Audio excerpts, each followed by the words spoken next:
Hello guys, welcome back again. आज हम देखने वाले हैं grass hopper structure, life cycle and इसका इंपॉर्टेंस एग्रीकल्चर में क्या होता है। क्लास 12 एग्रीकल्चर बायोलॉजी का चैप्टर 11 है, जिसमें हम ग्रास हॉपर के बारे में जानेंगे, इसकी पूरी स्ट्रक्चर देखेंगे, इसकी लाइफ साइकिल देखेंगे और साथ में इसका महत्व देखेंगे, इसका एग्रीकल्चर में क्या बुरे नुकसान है और क्या अच्छे फायदे हैं। तो इसका सबसे पहले हम वैज्ञानिक नाम देखते हैं। तो इसका नाम है, देखो, हीरोग्लाइफस बेनियन इसका साइंटिफिक नेम है। और दूसरा एक और नाम हीरोग्लाइफस निग्रोरिप्लेटस। ये दोनों जो हैं स्पीसीज अलग अलग के हैं। एक बेनियन स्पीसीज है और ये वंश है इसका हीरोग्लाइफस, और बेनियन ये क्या इसकी जाति है, ठीक है। दूसरा निग्रोरेप्लेटस दूसरी अलग प्रजाति है इसकी। जब वर्षा ऋतु में टिड्डा फसलों को अपने काटने और चबाने वाले मुखांगों द्वारा नुकसान पहुंचाता रहता है, अतः इसे खरीफ का टिड्डा भी कहते हैं, ठीक है। खरीफ का टिड्डा कहते हैं क्योंकि इसी समय पे वो फसलों को नुकसान पहुंचाता है अपने मुखांगे द्वारा। यह बहुत भूखा होता है, शाकाहारी एवं विश्वव्यापी होता है। आप देखते होंगे टिड्डी के दल जो आक्रमण करते हैं, फसल को नुकसान पहुंचाते हैं बहुत ज्यादा मात्रा में। तो विश्वव्यापी होते हैं। शरीर विभिन्न रंगों के धब्बे लिए होता है और इसका कंकाल बाह्य होता है जो काइटिन का बना होता है। कीट है तो ये कौन से पादप जंतु जगत में आएगा? ये आपके ऑर्थोपोडा जगत में आएगा, जिसका बाह्य कंकाल किससे मिलकर बना है? काइटिन से मिलकर बना है, ठीक है। तो एक तरह से काइटिन से मिलकर बना है, जो नाइट्रोजन का कैसा है, जटिल रूप है, और इसकी डेथ होने के बाद में पोषक तत्व के रूप में मृदा को नाइट्रोजन प्राप्त हो जाता है। इसकी बाह्य संरचना की अगर हम बात करें, बाह्य संरचना पे आते हैं। इसका शरीर 3 भागों में बटा होता है, सिर, वक्ष और उदर, ठीक है। हेड, थोरैक्स और आपका एब्डोमेन, ये 3 पार्ट होते हैं इसके। सबसे पहले हम सिर को देख लेते हैं। ये आपका टिड्डी का एक बेसिक स्ट्रक्चर है। सिर में देखें तो बाहरी संवेदनाओं को ग्रहण करने के लिए इसके सिर पर एक जोड़ी एंटीना होता है, ये आप देख सकते हैं एंटीना। और ये ताप, दाब और जैसे कई बाह्य वातावरणीय संवेदनाओं को ग्रहण करता है और अवगत कराता है। तो एक जोड़ी सुरंगिका होगी, एक जोड़ी संयुक्त नेत्र होंगे। जो ये नेत्र होते हैं सरल नेत्र नहीं होते हैं, कैसे होते हैं? संयुक्त नेत्र होते हैं। और उपनेत्र दोनों आंखों के मध्य स्थित होते हैं। जो दोनों नेत्र हैं, जैसे मान लीजिए इनके बीच में एक और होता है जिसे हम बोलते हैं उपनेत्र, दोनों आंखों के बीच में स्थित होते हैं, जो अधिक से अधिक 3 हो सकते हैं। इसका मुख कैसा होता है? हाइपोग्नेथस प्रकार का होता है, अधोन्मुखी प्रकार का होता है। मुखांग नीचे की ओर लगे होते हैं, जैसा कि आप देख सकते हो ये मुख है इसका, और मुखांग नीचे की ओर लगे हुए हैं, जो कि सुनने, गंध का पता लगाने, भोजन के स्वाद और अपना रास्ता का पता लगाने का कार्य अन्य कीटों की तरह श्रृंगिका की सहायता से लगाता है। तो इसकी जो श्रृंगिका है, इसका काम क्या है? संवेदनाओं को ग्रहण करना, गंध का पता लगाना, भोजन के स्वाद का पता लगाना, साथ में अपने रास्ते का पता लगाने का कार्य भी अन्य कीटों की तरह यह भी किसकी वजह से करता है? श्रृंगिका के माध्यम से करता है। तो श्रृंगिका का कार्य यहाँ पे नोटिफाई हो जाना चाहिए। अब देखिए यहाँ पे एक बार हम ये पढ़ लेते हैं, उसके बाद में डायग्राम को एनालाइज करेंगे। वक्ष पे जाते हैं। थोरैक्स पे सिर के साथ जुड़ा हुआ भाग वक्ष कहलाता है। तो देखिए वक्ष को हमने 3 पार्ट में, ये सिर है, सिर में आपने क्या देखा? श्रृंगिका देखी, एक उपनेत्र देखा और एक आपने देखा संयुक्त नेत्र। अगर वक्ष को देखें तो हम 3 पार्ट में डिवाइड है। सिर के पास वाला जो भाग है इसे हम बोलते हैं अग्रवक्ष, बीच वाला भाग मध्यवक्ष, जो कि अग्र और पश्च वक्ष को क्या करता है? जोड़ के रखता है, ठीक है। अग्रवक्ष जिसे हम बोलते हैं प्रोथोरैक्स, मीजोथोरैक्स और मेटाथोरैक्स। वक्ष के इन तीनों खंडों पर प्रत्येक खंड के नीचे की सतह पर एक एक जोड़ी टांगे लगी रहती है, यानी कि हर वक्ष के, जैसे अग्रवक्ष पे 2 टांगे हैं, उसी तरह से मध्य वक्ष पे, तो इस तरह से टोटल 3 जोड़ी या फिर संख्या में 6 टांगे इसमें पाई जाती है। ओके, मध्य एवं पश्च वक्ष पर एक एक जोड़ी पंख लगे रहते हैं। अग्र वाले को छोड़ दें तो मध्य और पश्च वक्ष पर एक एक जोड़ी पंख लगे रहते हैं। देखिए अग्र पंख है और पश्च पंख है। अग्र पंख कहाँ लगा होगा? ये आपके दूसरे मध्य वक्ष वाले पार्ट पे लगा रहता है। पश्च वक्ष पे आपके पश्च पंख लगा रहता है। तो इस तरह से आपके 2 जोड़ी आपको क्या मिलेंगे? टोटल संख्या में पंख लगे रहते हैं। इसके पश्च वक्ष की जो टांगे होती हैं वो जंपिंग टाइप की होती हैं और अच्छी मात्रा में उछल पाता है, जिसका टीबिया और फीमर भाग मजबूत होता है, शक्तिशाली और लंबा होता है। टांगे 5 भागों में बटी होती हैं, जो आप देख सकते हैं, coxa, trochanter, femur, tibia, tarsus. ठीक है, देखिए फीमर मैमल्स में भी पाई जाती है, टीबिया भी पाई जाती है और टार्सस भी पाई जाती है, लेकिन कॉक्सा और ट्रोकेंटर नहीं पाए जाते हैं, तो ये आपको ध्यान रखना है। शुरू होती है coxa, trochanter, femur, tibia and tarsus. Tarsus को हम वापस से 3 भागों में डिवाइड कर सकते हैं, प्री टार्सस, मीजोटार्सस और मेटाटार्सस। ठीक है, ओके, यहाँ पे देखिए डायग्राम में देखिए ये जो जहां से इसका टांगे शुरू होंगी वो कॉक्सा वाला पार्ट है। ठीक है, ये आप देख सकते हो चलने वाली टांगे हैं, और सबसे लास्ट में जो होती है पार्ट में वो होती है कूदने वाली टांगे, जंपिंग टाइप की होती हैं। लास्ट उधर के अंतिम खंड पे अंडरूपक होता है, जिसका काम क्या होता है, अंडों को किसमें, जमीन में गाड़ कर रखना। ठीक है, ये देखिए कॉक्सा ट्रोकेंटर है, फिर ये कॉक्सा है, ये ट्रोकेंटर है, फिर टीबिया है, फिर सॉरी पहले फीमर है, फिर टीबिया है, फिर टार्सस है। टार्सस को हमने 3 भागों में डिवाइड किया था, प्री, मीजो और मेटा। ठीक है, ओके, अब देखिए उधर की अगर हम बात करें, उधर पे आते हैं, तो यह भाग कुल 11 खंडों का बना हुआ होता है। तो उधर कितने खंडों का है, 11 खंडों का बना है। प्रत्येक खंड का पृष्ठीय भाग यानी कि जो पीठ वाला भाग है वो क्या क्या कहलाता है, टर्गम कहलाता है, और जो पीठ वाला भाग है उसे हम बोलते हैं स्टर्न। ठीक है, जिसे एक पार्ट से झिल्ली जोड़े रखती है, दोनों खंडों को, पीठ वाले हिस्से और पेट वाले हिस्से दोनों को एक पार्ट झिल्ली जोड़े रखती है, जिसे हम बोलते हैं प्लूरोन। जिसे क्या कहते हैं, प्लूरोन। टिड्डे में कुल 10 जोड़ी श्वसन छिद्र होते हैं। 11 खंड हैं, तो दो खंडों के बीच में एक जोड़ी श्वसन छिद्र होता है। इस तरह से टोटल 10 जोड़ी श्वसन छिद्र होते हैं। उधर में 8 जोड़ी होते हैं और वक्ष में 2 जोड़ी पाए जाते हैं। ठीक है, ओके। 9वें और 10वें खंड में श्वसन छिद्र नहीं होते हैं। 9वां और 10वां खंड इस प्रकार जुड़ा हुआ होता है कि वो अलग नहीं होते हैं। कुछ वैज्ञानिक बताते हैं कि जो 11वें खंड को 10वें खंड का ही उपांग मानते हैं, जिसके अंत में मलद्वार होता है।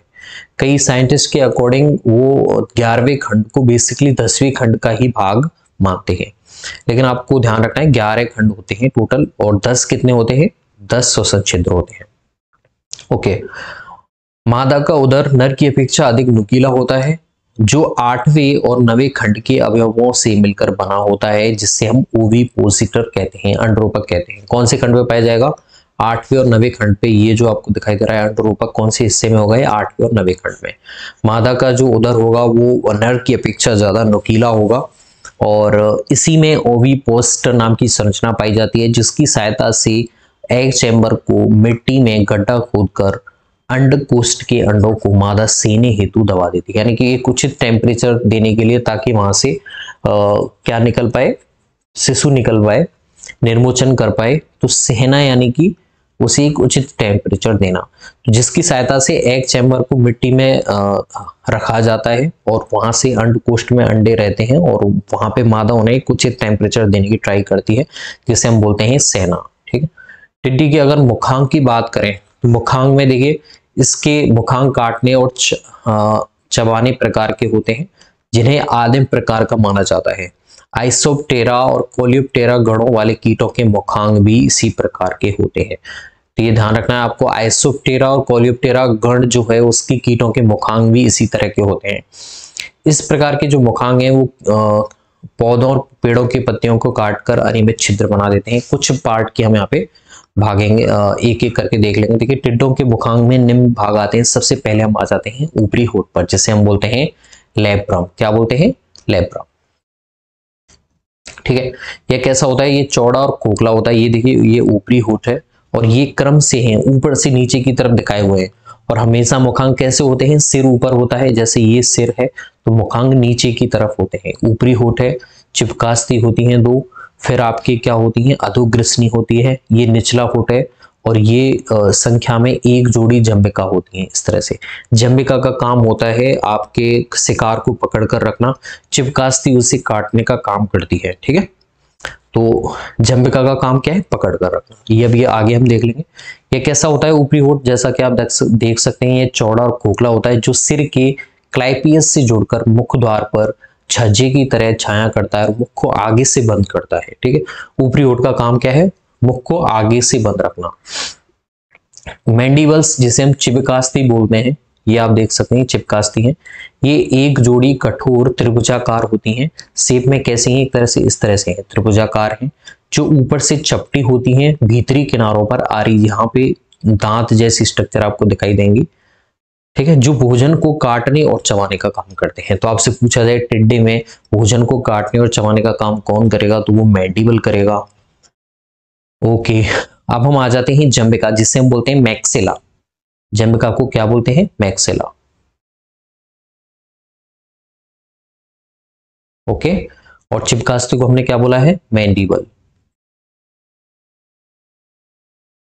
ऊपरी होस्ट को हमने क्या बोला है? लेब्रियम। ठीक है, लेब्रम। ओके, जंबिका के देखिए चिबकास्ती के ठीक पीछे की ओर स्थित होती है और यह भी एक जोड़ी होती है। ये भोजन को इस प्रकार से पकड़ती है कि मैंडिबल इसे आसानी से काट पाए। ठीक है, तो आपको ध्यान रखना है, चिबकास्ती में आरी जैसे दांत होते हैं जो उसे काटेंगे और जंबिका उसे पकड़कर रखेगा। ओके, आधार से ये कार्डो स्टाइपस से जुड़ी रहती है। शेष भागों में लेसिन या गैलिया और मिक्सलरी पैल्प जुड़े रहते हैं। ये इसके उपांग हैं, जंबिका के उपांग हैं ये। लेसिनिया, गैलिया और मैक्सिलरी पैप से जुड़े रहते हैं। चलिए, ये स्ट्रक्चर होने के बाद में हम आ जाते हैं लेबियम, जिसे हम निचला ओष्ठ बोल रहे हैं। निचला ओष्ठ देखिए ये इस तरह से है और फिर अधोग्रसनी है।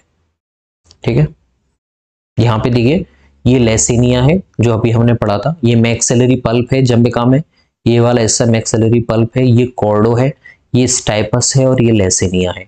उसी तरह से निचले ओष्ठ में आप देख सकते हैं एक हिस्सा लेबियम पल्प है, जो एक तरह से हाथनुमा स्ट्रक्चर आपको दिखाई दे रहा है। ये जो ऊपर दिखाई दे रहे हैं दो भाग, ये लिग्यूला है और ये मेंटम है और ये नीचे क्या है? सबमेंटम है। तो एक बार इन्हें वापस से पढ़ेंगे तो याद हो जाएगा। इनके काम आपको मोस्टली ध्यान रखने हैं। निचला ओष्ठ जंबिका के पीछे स्थित होता है, जो मुंह को बंद करने का काम करता है, अर्थात निचला होठ बनाता है। ठीक है, इसके शेष भाग क्या है? लिगुला, प्रीमेंटम, मेंटम, सबमेंटम और लेबियम पल्प होते हैं, जो मैंने अभी बताया था। ये वाले इसके उपांग हैं निचले ओष्ठ के। फिर हम आ जाते हैं अधोग्रसनी पे। मुख गुहा के मध्य में एक जीव जैसा अंग होता है जिसे अधोग्रसनी कहते हैं। इसके पास ही लार ग्रंथियां होती हैं। तो टिड्डे में कौन सा ऐसा भाग होता है? हाइपोफेरिंक्स, जिसमें लार ग्रंथियां पाई जाती हैं। जीवन चक्र की बात करें तो यह कीट अपने जीवन चक्र को पूरा करने हेतु 3 अवस्थाओं को प्राप्त करता है, 3 अवस्थाओं से गुजरता है। सबसे पहले अंडे वाला पार्ट है, फिर शिशु है, फिर प्रौढ़ अवस्था को यह प्राप्त करता है। यहाँ पे लार्वा और प्यूपा अवस्था नहीं पाई जाती है, इसलिए इसे हम अपूर्ण रूपांतरण भी कहते हैं। अगर कोई प्रौढ़ बन रहा है, किस अंडे से प्रौढ़ अवस्था पा रहा है और उसके बीच में कौन सी अवस्था आ रही है? लार्वा अवस्था आ रही है, तो वो कैसा रूपांतरण होता है?